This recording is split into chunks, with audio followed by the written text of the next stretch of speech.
Hi అండి, నేను మీ శిల్పా వినయ్. వెల్కమ్ టు విన్సీ కిచెన్. పండు మిరపకాయలతో నిలవ పచ్చళ్ళే కదండి, రోటి పచ్చడి కూడా చేసుకోవచ్చు. చాలా రుచిగా ఉంటుంది. వేడి అన్నంలో కొంచెం నెయ్యి వేసుకొని తింటుంటే అద్దరిపోతుందండి రుచి. అన్నం మొత్తం మనం ఈ పచ్చడితోనే కడుపు నిండా తినేయచ్చు, అంత రుచిగా ఉంటుంది. మరి ఇంకెందుకు ఆలస్యం, ఈ పండు మిరపకాయ రోటి పచ్చడి ఎలా తయారు చేసుకోవాలో చూసేద్దాం రండి. ఇక్కడ నేను 10 పండుమిరపకాయలు తీసుకున్నాను. సైజు చూసారు కదా, ఈ సైజుని 10 పండుమిరపకాయలు తీసుకున్నాను. శుభ్రంగా కడిగేసి తడి లేకుండా తుడిచేసుకుని ఈ విధంగా ముక్కలుగా కట్ చేసి పక్కన పెట్టేసుకోండి. అలాగే ఒక పెద్ద ఉసిరికాయ సైజ్ అంత చింతపండుని ఒక 10 నిమిషాల పాటు వేడి నీళ్ళలో నానబెట్టుకోవాలి. వేడి నీళ్ళు వేయడం వల్ల పచ్చడి ఒక 4-5 రోజుల పాటు నిల్వ ఉంటుంది. దీన్ని పక్కన పెట్టేసుకుని ఇప్పుడు స్టవ్ పైన ప్యాన్ పెట్టేసి 1 టేబుల్ స్పూన్ నూనె వేసి, నూనె కాగిన తర్వాత 1/2 టీ స్పూన్ మెంతులు వేసి వేయించుకోవాలి.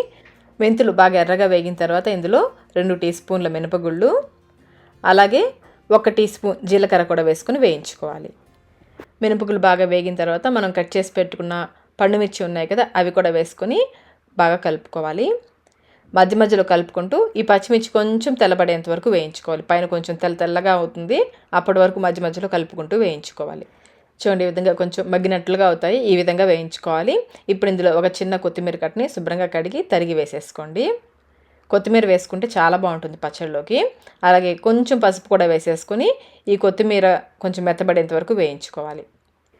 కొత్తిమీర లేకుండా కూడా అచ్చంగా పండుమిర్చితో కూడా పచ్చడి చేసుకోవచ్చు, కానీ కొత్తిమీర వేస్తే రుచి చాలా బాగుంటుంది. చూడండి, ఈ విధంగా బాగా మగ్గిన తర్వాత స్టవ్ ఆఫ్ చేసేసుకొని పూర్తిగా చల్లారనివ్వాలి. పూర్తిగా చల్లారిన తర్వాతనే మిక్సీ జార్లోకి వేసుకోవాలి. అంతా వేసేసుకొని ఇందులో మనం నానబెట్టుకున్న చింతపండు ఉంది కదా, ముందు చింతపండు మాత్రమే వేసుకోండి, నీళ్ళు వేయొద్దు. అలాగే రుచికి సరిపడినంత సాల్ట్ కూడా వేసేసి మధ్య మధ్యలో ఆపుకుంటూ కచ్చాపచ్చాగా గ్రైండ్ చేసుకోవాలి. చూడండి, ఈ విధంగా కొంచెం పలుకులుగా ఉండేలాగా గ్రైండ్ చేసుకోవాలి. పచ్చడిలోకి అవసరం అనుకుంటే చింతపండు నానబెట్టుకున్న నీళ్ళు ఉన్నాయి కదా, అవి కొంచెం కొంచెం వేసుకుంటూ చూడండి ఈ విధంగా కొంచెం గట్టిగా గ్రైండ్ చేసుకోవాలి. ఇప్పుడు మనం పచ్చడికి పోపు వేసుకుందాము. స్టవ్ పైన ప్యాన్ పెట్టేసుకుని 2 టేబుల్ స్పూన్ల వరకు నూనె వేసేసి 1/2 టీ స్పూన్ ఆవాలు, 1/2 టీ స్పూన్ జీలకర్ర, 1 టీ స్పూన్ పచ్చెనపప్పు, 1 టీ స్పూన్ మినపగుళ్ళు వేసి వేయించుకోవాలి. ఈ పోపు దినుసులు బాగా వేగిన తర్వాత 2 ఎండుమిర్చిని తుంపి వేసుకోవాలి. అలాగే 5-6 వెల్లుల్లి రెబ్బల్ని కొంచెం కచ్చాపచ్చగా దంచుకొని వేసుకోండి.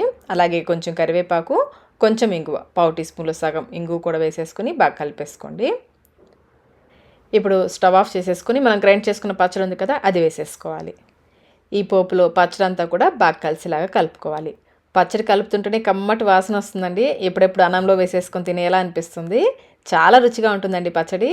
అంతేనండి, పండు మిరపకాయ రోటి పచ్చడి రెడీ అయిపోయింది. బయట అయితే ఈ పచ్చడి 4-5 రోజుల పాటు నిల్వ ఉంటుంది. ఫ్రిడ్జ్లో మనకు ఒక 10 రోజుల వరకు కూడా నిల్వ ఉంటుంది. వేడి అన్నంలో కొంచెం నెయ్యి వేసుకొని తింటుంటే అద్దరిపోతుందండి రుచి. తప్పకుండా అయితే ట్రై చేయండి. ట్రై చేసి మీకు టేస్ట్ ఎలా అనిపించిందో మాకు కమెంట్ రూపంలో తెలియచేయండి. వీడియో మీకు నచ్చినట్లయితే లైక్ చేయండి, మీ ఫ్రెండ్స్కి ఫ్యామిలీ మెంబర్స్కి షేర్ చేయండి. Thank you.